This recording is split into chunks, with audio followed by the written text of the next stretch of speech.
Okay, at risk of drawing attention to it, quick disclaimer, I forgot to comb my hair.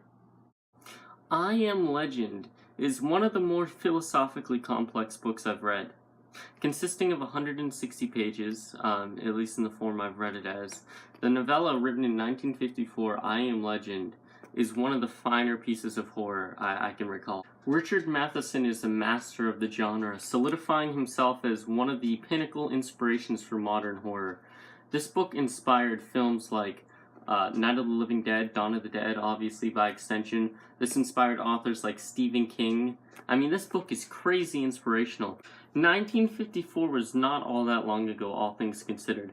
I mean, realistically, think about it. There's H.P. Lovecraft, there's Edgar Allan Poe, there's Dr. Jekyll and Mr. Hyde, there is Dracula, of course, a classic, there's Frankenstein. All these books are really, really old.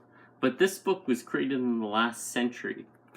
In the midpoint, a little past the midpoint of the 20th century, and it's a major influence today, and I don't think it's been done justice on screen.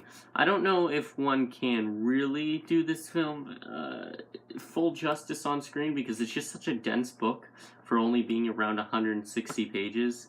I mean, this book is fantastic. It's both philosophically complex, all of the characters are incredibly three-dimensional, and the world, the creatures, the atmosphere, the history of the world are really, really interesting. And I would say I'd want to know more about it, but I don't want to ruin it. So, I mean, this book goes really, really deep into supernatural superstition, as if there's any other kind, and in science. This book has a very clear biological basis for the creatures, the vampires in this book. Just to be clear, this is nothing like the Will Smith movie. And in fact, if you can get a cover of the book that has the one of the original covers, or at the very least not a film cover on it, I recommend doing that, because Will Smith here, while he's good in the film, is not a good representation of I Am Legend. And none of the films are super good in terms of capturing the tense atmosphere of the book, but there are some decent adaptations, like the first film, The Last Man on Earth, not the show, but the film from like the 50s.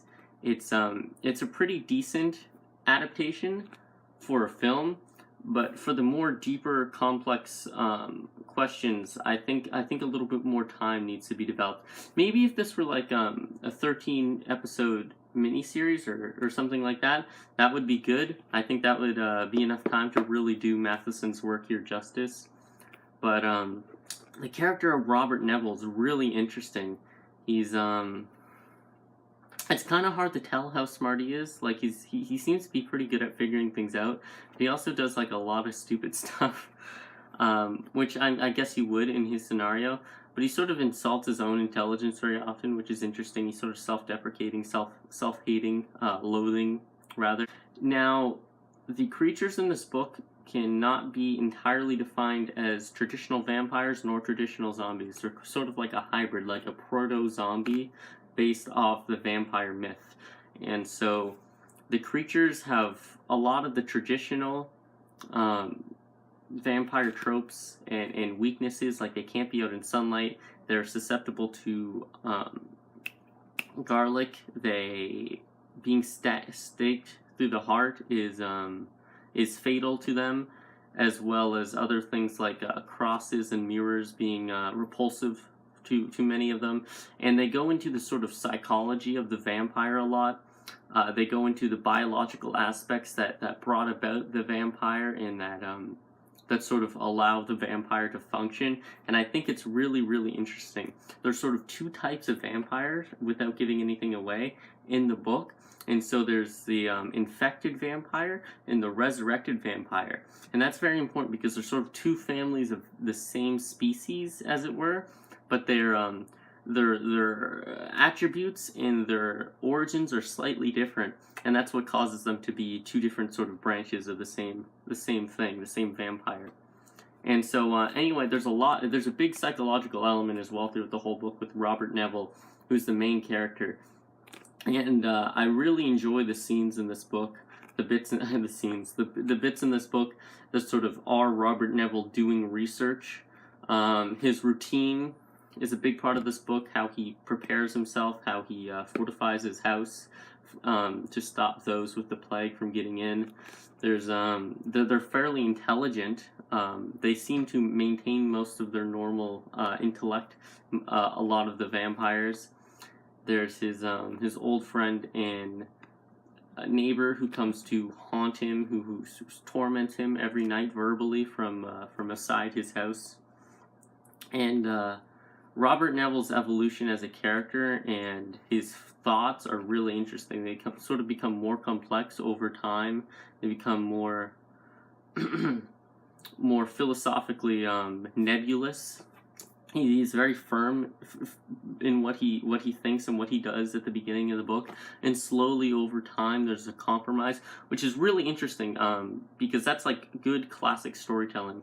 So in a classic story, there's ideology and ideology, and they clash. And at the end of the book, the the main character is forced to sort of come to a new conclusion. They're forced to compromise a little bit. So there's ideology, confliction, and then a sort of changing of ideals and adaptation. And I think that's a really important part of the book. Moral relativism becomes very important in this novel as it goes on, and there's a lot of really good stuff in here. It's really, really dense. I'm trying not to give anything away, but it is really good.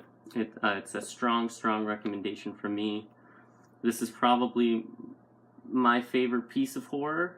I can't say that for certain, but it's definitely up there in my head as one of the best pieces of horror ever written.